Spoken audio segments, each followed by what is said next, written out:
ನನಗೆ ಇಬ್ಬರು ಗಂಡು ಮಕ್ಕಳು. ಇವನು ದೊಡ್ಡವನು, ಸುಹಾಸ್ ದೊಡ್ಡವನು. ನಮ್ಮ ಮನೆಗೆ ಜೀವನಕ್ಕೆಲ್ಲ ಇವನೇ ಆಧಾರ ಸ್ತಂಭವಾಗಿದ್ದ. ನಮ್ಮ ಜೀವನಕ್ಕೆಲ್ಲ ಇವನೇ ಆಧಾರ ಸ್ತಂಭ ಆಗಿದ್ದ. ಈಗ ಮಂಗಳೂರಲ್ಲಿ ಸ್ವಲ್ಪ ಮರಳು ವ್ಯಾಪಾರ ಎಲ್ಲ ಇಟ್ಟು ಲಾರಿಯಲ್ಲಿ ಇಟ್ಟು ಸ್ವಲ್ಪ ಅವನೇ ವ್ಯಾಪಾರ ಮಾಡ್ಕೊಂಡು ನಮ್ಮ ಮನೆಗೆ ಆಧಾರ ಸ್ತಂಭ ಆಗಿದ್ದ. ಆಮೇಲೆ ಇದರಲ್ಲಿ ಏನಂದರೆ, ಕರ್ನಾಟಕ ರಾಜ್ಯ ಸರ್ಕಾರ ಗುಪ್ತಚರ ಇಲಾಖೆ ಅವ್ರದ್ದು ಫೈಲ್ ಆಗಿ ಇದೆಲ್ಲ ಪ್ರೀ ಪ್ಲ್ಯಾನ್ ಆಗಿ ಅವರೇ ಒಂದು ಕೋಮ್ನವರು ಪ್ರೀ ಪ್ಲ್ಯಾನ್ ಮಾಡಿ ಇವರೆಲ್ಲ ಗೊತ್ತಾಗ್ತದೆ ನಮಗೆ ಯಾವುದಿದೆ. ಅದಲ್ಲದೆ ಇವನು ಈಗ ಮೊನ್ನೆ 2 ದಿವಸ ಇತ್ತಿಲ್ಲ, ಅಲ್ಲಿ ಬೆಳ್ತಂಗಡಿ ನಮ್ಮ ತಮ್ಮನ ಮಗಳದ್ದು ಮದುವೆ ಬಂದಿದ್ದ. ಅಲ್ಲಿ 2 ದಿವಸ ಇದ್ದ. 2 ದಿವಸದಲ್ಲಿ ಮದುವೆ ಎಲ್ಲ ಮುಗಿಸ್ಕೊಂಡು ಹಂಗೂ ನಿನ್ನೆ ಒಂದು ಕಾರ್ಯಕ್ರಮ ಇತ್ತು. ಬಾ ಇವತ್ತು ನಿಲ್ಬೇಡ, ಬಾ ಇವತ್ತು ಒಂದು ಸೇರು ನಾಳೆ ಹೋಗೋಣ ಅಂತ ಹೇಳಿದೆ. ಅದಕ್ಕೆ ಹೇಳಿ ಹೋಗಿ ಬಂದವನ ಯಾರ ನಿಮಿತ್ತಾಗಿ ಅಲ್ಲಿಗೆ ಬಂದಾಗ ಅಂದರೆ ಇದರಿಂದ ಒಂದು ಅವನ ಮೊದಲೇ ಇತ್ತು, ಮೊದಲೊಂದು ಯಾವುದೋ ಇದು ಒಂದು ದ್ವೇಷದಲ್ಲಿ ಮಾಡಿರೋದು. ಅದಕ್ಕೆ ನಮಗೆ ಏನು ಇದರ ಬಗ್ಗೆ ಕರ್ನಾಟಕ ಸರ್ಕಾರದವರು ಸೂಕ್ತ ಕ್ರಮ ತಗೊಳ್ಬೇಕಂತ ನಾನು ಹೇಳ್ತೇನೆ.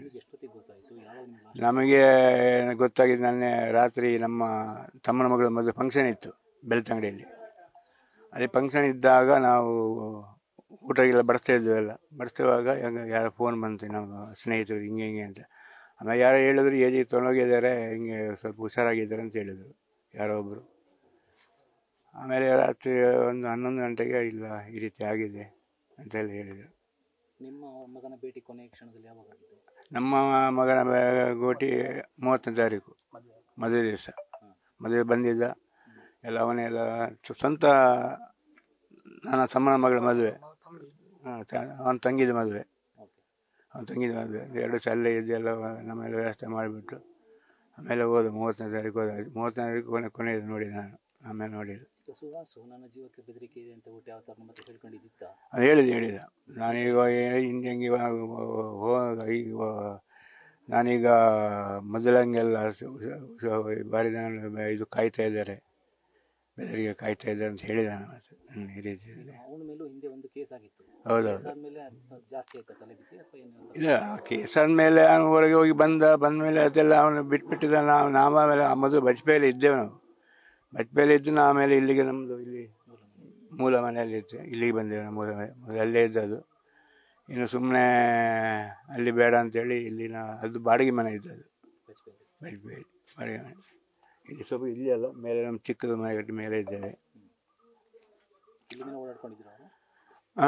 ಇಲ್ಲ, ಅವನು ಇಲ್ಲಿಂದ 2 ದಿವಸ ಮುಡಿಸಿ ಓಡಾಡ್ಕೊಂಡಿದ್ದ ಅವನು. ನಾನು ಇಲ್ಲೇ ಇದ್ದೆ. ವೈವಟ್ಟು ಅಲ್ಲಿ ಏನೋ ನನಗೆ ಗೊತ್ತಿಲ್ಲ, ಒಂದು ಲಾರಿಯನ್ನು ತೊಗೊಂಡಿದ್ದ. ಅವನೇ ಆಧಾರ. ನಮ್ಮ ನೋಡ್ತಿದ್ದ. ನಮ್ಮ ಹೆಂಡತಿಗೆಲ್ಲ ಹುಷಾರಿತ್ತಿಲ್ಲ, ಅವಳು ಕ್ಯಾನ್ಸರ್ ಆಗಿ ಹುಷಾರಿತ್ತು.